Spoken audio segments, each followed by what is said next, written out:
Hey there, I'm Zachary Quinto. I just talked to Kara, and I feel like I'm leaving here a little lighter than I came.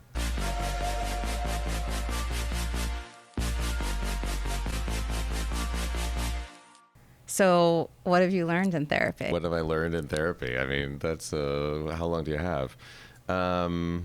Compassion for myself, forgiveness. It's transformed my life, therapy. I'm so deeply grateful that I had the presence of mind at such a young age to realize that it was something that I could benefit from and that I pursued. I lost my father when I was 7.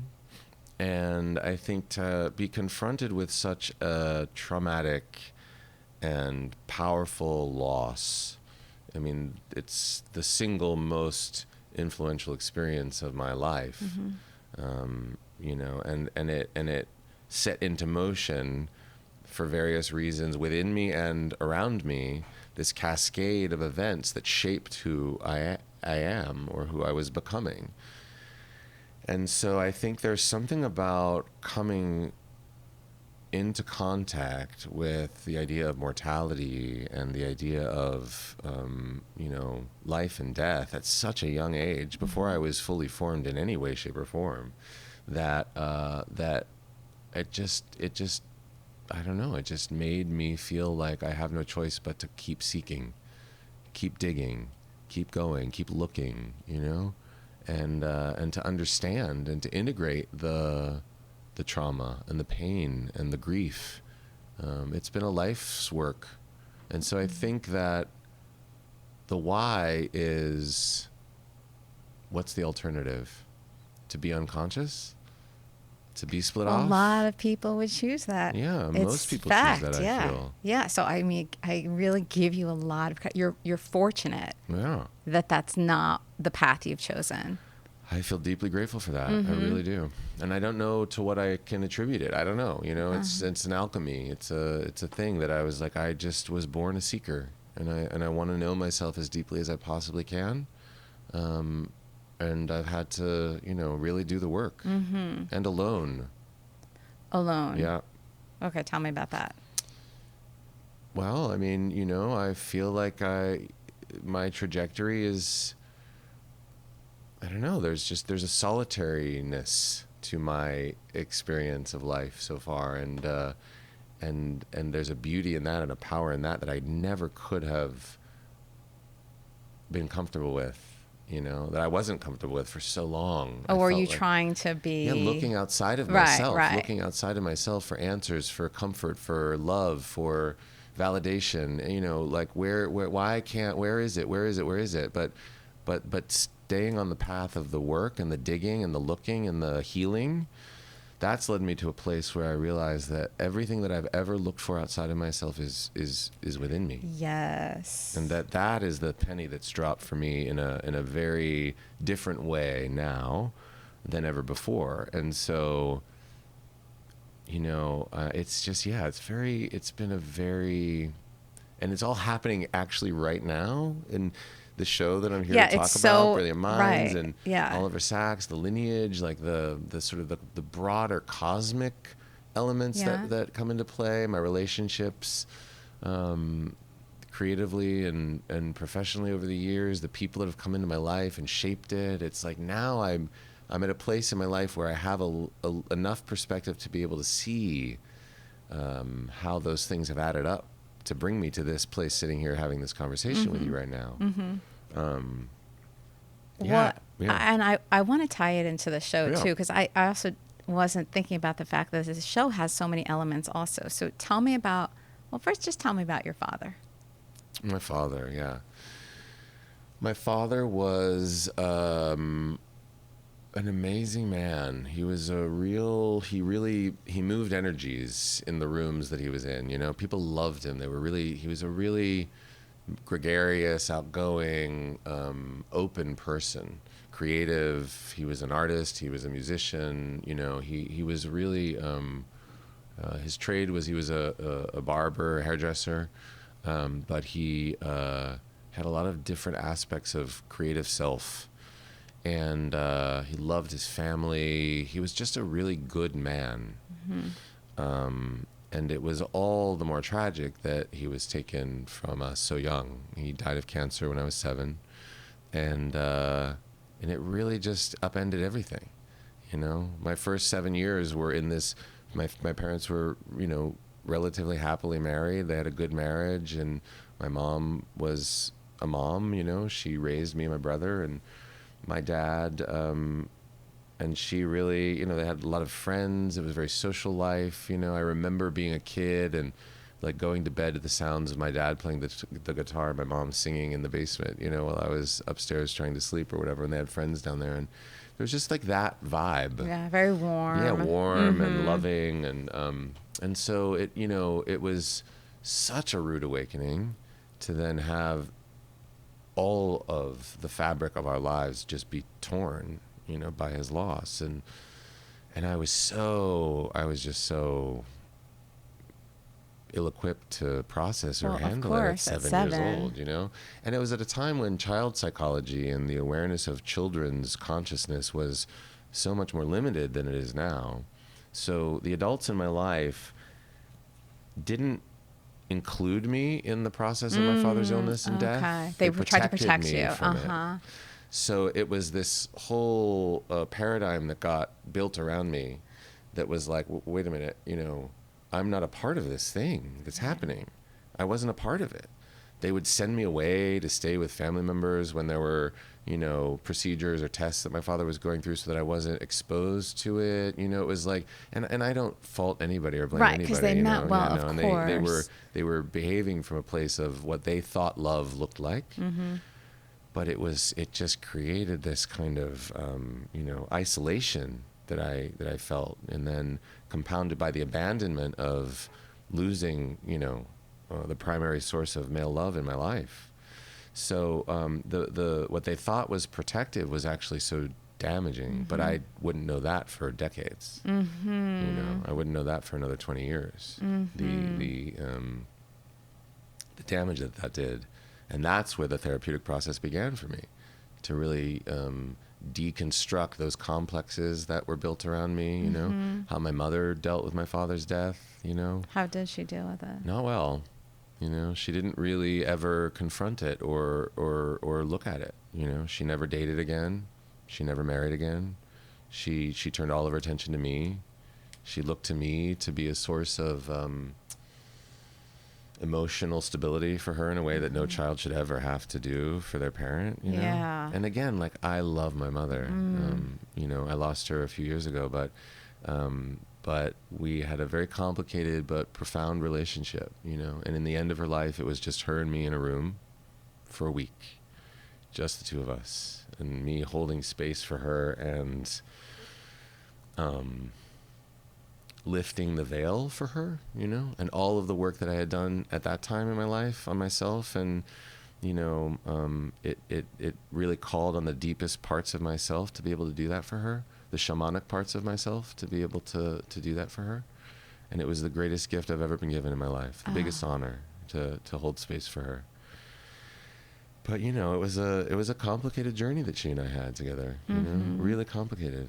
And, yeah, and now here I am, right? Like, here I am at this point in my life, and I have no tethers. I have no parents. I have no children.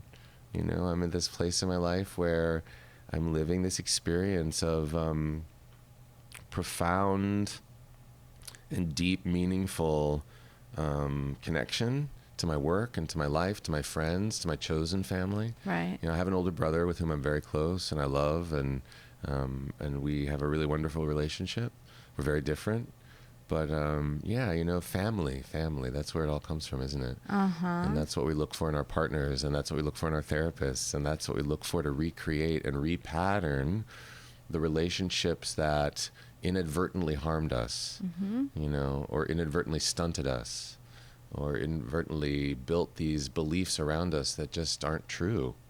And so it's really been about undoing that and slowly and gently finding compassion for myself in that. When I was younger, I was so hard on myself, you know, just so mean to myself in terms of like... About what?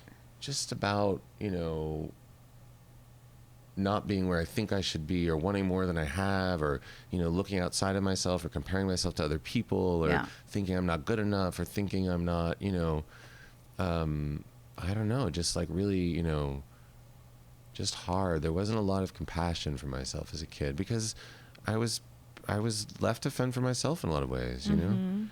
And I learned how to process grief and emotion as a child by watching adults, by learning. That's, I think, in a lot of ways, perhaps why I became an actor. The idea of observation and then mimicry, in a way, behavioral mimicry and emotional mimicry.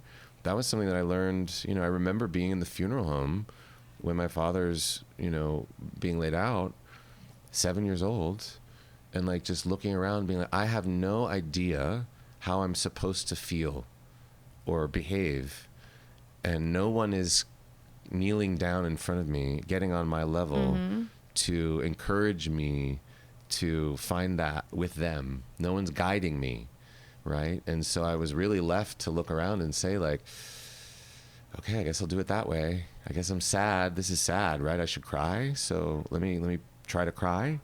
But it wasn't coming from a place of held experience. Right, which is also kind of the way that they taught you, because they were isolating you, right? Exactly. To not do it. So I felt abandoned. I felt alone, right? And so for many years, I felt like my aloneness or my solitariness was a deficiency in my experience. And now what I've come to see is it's one of my greatest strengths. How have your relationships gone? Your partnerships? I spent a long time pursuing people who are unavailable. Well, hello, protecting welcome myself to from most intimacy. people. Yeah, well, protecting myself from intimacy, right? Because I was taught that, if there is something good, and if there is a connection of intimate love, and, then obviously it's going to be corrupted.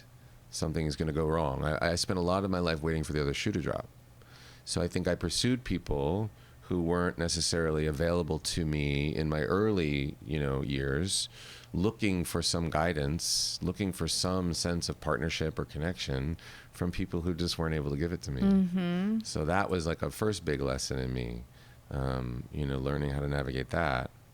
And then they evolved, and then, I had relationships that were successful and longer lasting. And then I went through a period of really being single for a long time. So that was really interesting. Intentionally, or it just happened? Not intentionally at all. And what did that feel like? I was in a relationship that ended badly. It didn't end well. We didn't exit the relationship with the same degree of grace that we entered it. And that was an unfortunate thing, and it ended suddenly. And I didn't see the end coming. It was something that I was really blindsided by. And so then I took a lot of time to transform. I took a lot of time to transform, and that transformation has been probably the single most valuable experience that I've had as a person so far. Again, one of these, the hardest times. Completely. The darkest nights of my soul have brought me to recognizing the brightest light in myself.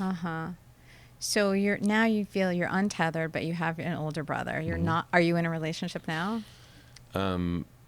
Not going to talk about it. Okay. A therapist doesn't want to hear that. It's fine. I accept it.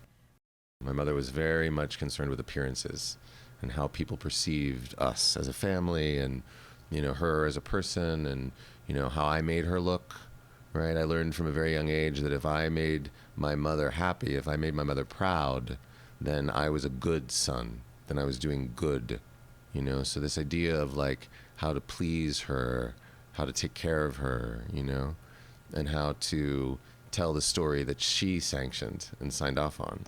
What was the story generally? Well, the story was, that it was all, that she was in control. Control was a very big issue for my mother her whole life. She, because I think in the face of the profound loss of her husband and the love of her life, she didn't know how to surrender to the vulnerability She didn't know how to surrender to the grief. She didn't know how to feel it. She didn't let herself. And so control became something that was really important to her, because then it was something that she had power over. She didn't have power over the circumstance. She didn't have power over the situation of being left with 2 young boys to raise on her own, you know, having not worked for, you know, the entirety of her relationship with my dad, and then suddenly having to go to work and take care of us and make sure we were provided for. I mean, I can't imagine really the weight of that. Yeah. And again, I don't ever want to, I have the most profound, deepest respect and love for my mother. I feel like, you know, I'm the person I am today because of the sacrifices that she made in her life. And there's so much beauty and gratitude in that for me. So I'm not saying any of this to like blame my mother or criticize my mother. She was a powerful and beautiful woman, complicated. But, you know, that was something that I had to navigate. Your mother was okay with you going to therapy to begin with? Or did she, Well, was I it didn't her ask her for idea, permission. or like no, what? No. I mean, okay. no. I mean, I went to therapy. I started therapy at a time when I realized that certain aspects of my behavior that I thought were being generated from a pursuit of pleasure were actually probably coming from a different place that had nothing to do with pleasure, and actually maybe had more to do with escape or aversion. And so there was a discord in my relationship to aspects of my experience that I felt like warranted deeper examination. That's what got me to therapy in the first place. I remember the conversation when I called my mother and was like, I need to talk to you about something called boundaries. Like, that was a literal conversation I had with my mother. I remember it vividly. Describing to her what they were, because I had just learned in therapy what they were. Like, the idea of boundaries was not something that ever was instilled in me as a child. There How was no did she such handle thing. that? Not well. She really acted out against that for a long time. And that was an interesting challenge for me, you know, because she resented, she started to really question where I was getting these ideas. You know, she started to blame the therapist. The therapist, but also like friends in my life that she perceived as being influences in my life in a way. She felt very threatened by the implementation of boundaries. But we got there in the end. You know, we got there in the end. So let's tie it into Brilliant Minds now. It's so personal for you. Yeah, it is. Well, right. Like, it really is on so many levels. Yeah, in ways that I can't even describe.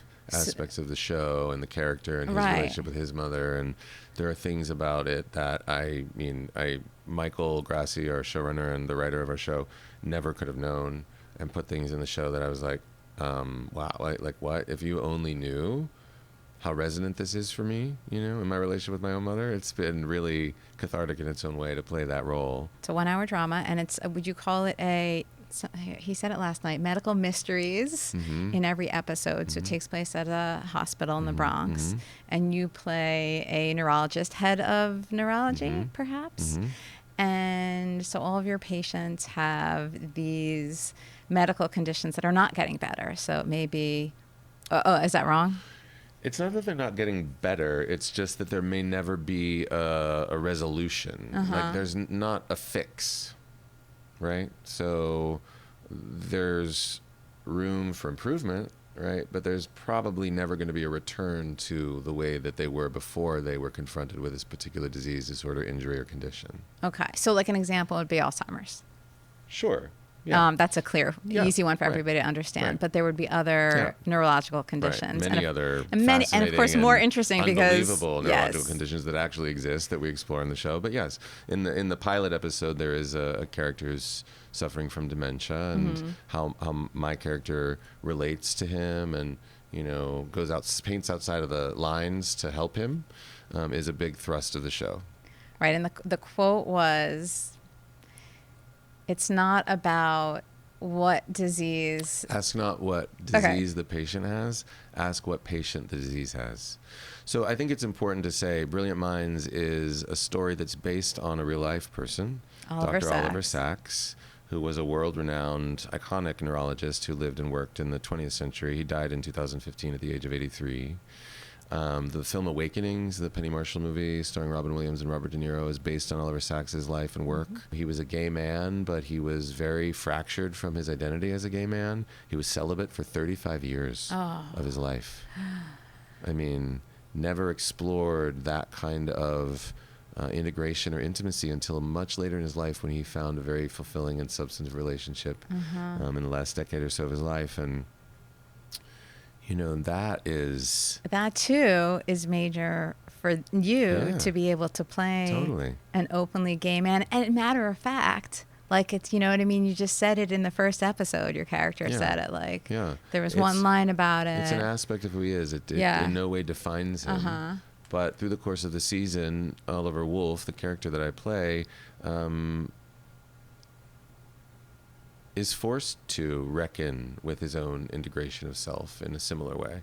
Does it have to do with the other doctor? I don't know. You'll have to watch it and find out. So you have all of these things coming into Brilliant Minds, and then the story that people will find out when they watch it is that you lost your father when you were young, your character, Dr. Wolf. Right. And your mother wanted everything to look fine for everyone else. Yep. So what are you telling me, that was written before you? And did somebody think of you because they knew these things? Like, what? No, I don't think they thought of me because of that. So interesting, though. I don't know why they thought of me. You know, I was the first person that they came to for the role. You were. Yeah. And so. Did he tell you why? No, I mean, no, I don't know that he did, really. I mean, you just rose to the top of his. I don't know. It seemed like something that, you know, I'm an openly gay actor. I think it was important for them to find somebody who authentically represented that aspect of the character. It's a significant thing to be, you know, the face of a primetime network television series that's telling the story of a gay character, and to be an openly gay actor and to have that.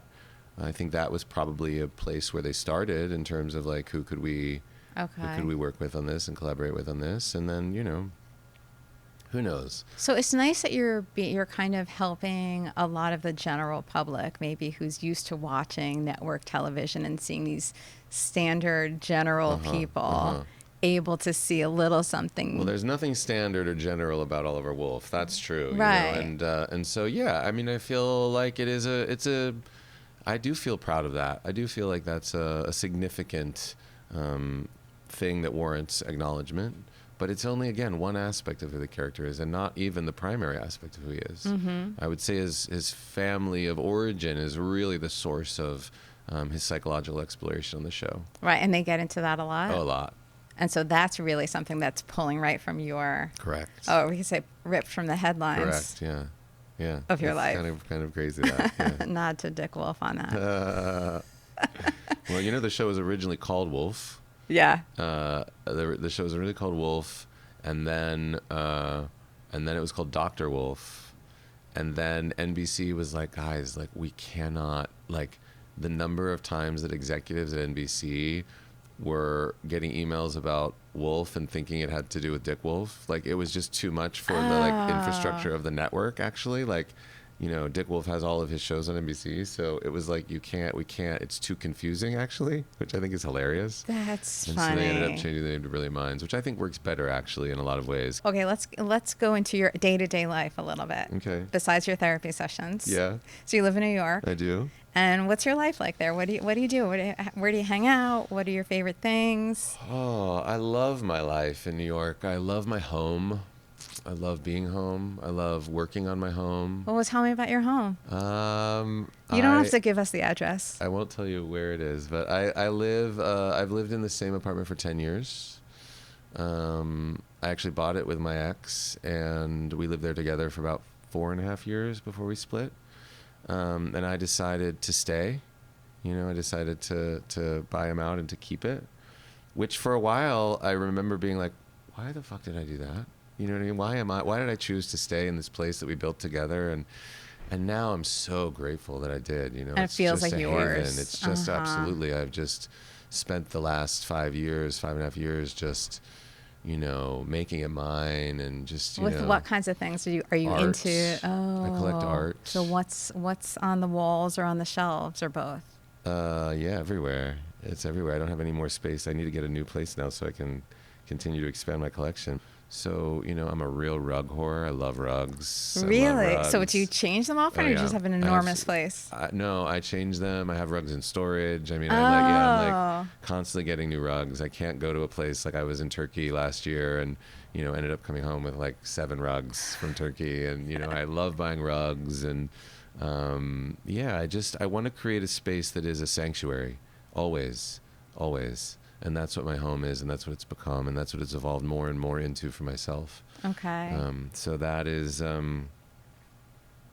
huge part of it. So do you stay home mostly? Do you prefer that? No, I love to be out. I'm very social. I love to be with people. We'll get social in a second, but what do you do when you are home? Like, what are the things you'll do around the house? I read. I have 2 dogs, so my dogs are a huge part of my life. Names and breeds? River and Skunk. Skunk is a 14-year-old terrier mix, and River is a 4-year-old German Shepherd mix who I found on the street, and who has just been like, animals are a huge part of it. I've had dogs since I was 23. I got my first dog. I got my first cat when I was, let me think about this. I got my first cat, when I was 24. I got my first dog when I was 26. I've only ever had one cat in my life. I'll never have another cat. I never need another cat. I don't like cats. I found a cat on the street. It was the best cat you could ever imagine to grace the face of the earth. He was amazing. He was like a dog. He would come when you'd call him. He was amazing. There are some cats like that, I think. Amazing. Not that many, cool. But yeah. Harold. And then I got a dog a couple of years later. So I had a dog and a cat. And then a few years after that, I got another dog. So I've always had dogs and multiple dogs. Okay. Animals are a big part of my life. I play the banjo, so I spend a lot of time with my banjo in my house. Love to watch films when I'm home. So you love to go out. What do you like to do? Love to go out. I love to be with people. Love dinners.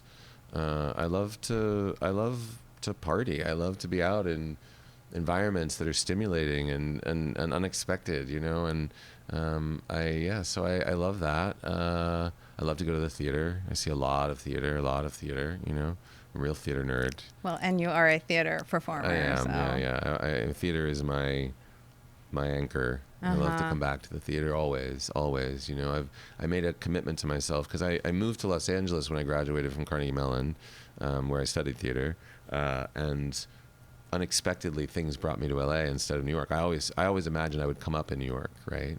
And so that was an unexpected turn for me to move to LA.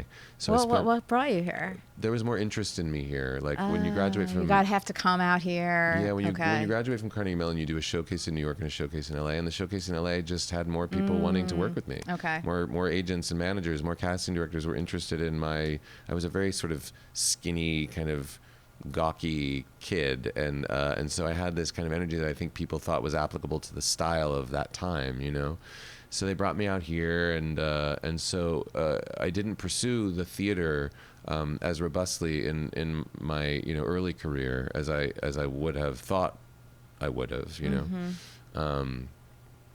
So in 2010, I had the amazing good fortune to do the first New York revival of Angels in America since the original production at the Signature Theater. And from that point on, I made a commitment to myself that I would always do a play every other year. And I've pretty much been able to keep to that. That's pretty good. Yeah, it's pretty good. I've done a lot of theater over the years, and so that is a huge part of my experience. And going to see theater and being inspired by other people's work is something that I absolutely love. So I love to do that and go to galleries, and I love to just walk in the city. I'm a real big walker. I take the subway. I'm a real New Yorker in that sense, that I love to avail myself of the surprises and the synchronicities that the city has to offer in its own unique way. So I love to just do that, go out, take the dogs, and not know where I'm going to go, but just take a long, long walk. And friends, I just love friends. I love to be with friends. That's really important to me, and I have a wonderful tapestry of friends in my life. So is it one group of friends? You're saying it's a tapestry, so they're all different friends from all different... Yeah, walks of life, different experiences. That you've met at different times in your life also? My closest friends are my friends from college. Okay. Mm-hmm. You did good. Yeah. You did good in your life. Thank you. I feel that way. I feel like I've arrived at a place in my life where I'm able to experience the gratitude for what I have right now, not just gratitude for what I've had and not just hope for what I might have, but real gratitude for what I have right now. And that's not something I could have said years ago. So I do feel like I've done the work. I've not taken my foot off. My therapist the other day, we were talking about stuff and we were having a real kind of, because I don't live in Los Angeles, so the majority of our relationship is on Zoom, which I hate. I don't love Zoom. I love to be knee to knee. But, since I'm here, I went to see her in person yesterday, and we were talking about some really profound shifts and transformations that I've been experiencing. And she said, you're a heavy lifter. And it's true. I really do feel that way about myself, and I do feel like I have a kind of compassion and a pride in the work that I've done. Compassion for myself as a result of the work that I've done. And I am proud of it, I never backed off, and I don't intend to anytime soon, because it never ends, like you said, We just keep going deeper. And hopefully, that depth is what invites us into richer and more meaningful experiences. They'll change, they'll be different, but that's my goal, and that's what drives me. So I'm someone who'll never stop seeking. It's just not possible. So you will continue to find. Continue to find. Yeah, you seek what you find, don't you? I mean, you find what you seek. But yeah. Excellent. Yeah. Love it. Yeah. All right, this was really a pleasure. Thank you. I feel the same way. I feel like it was a free therapy session a little bit, huh? For no, everybody to watch. You're getting a bill at the end. What are you talking about? Did you not think that? Oh, great. Yeah. You can send it to my publicists.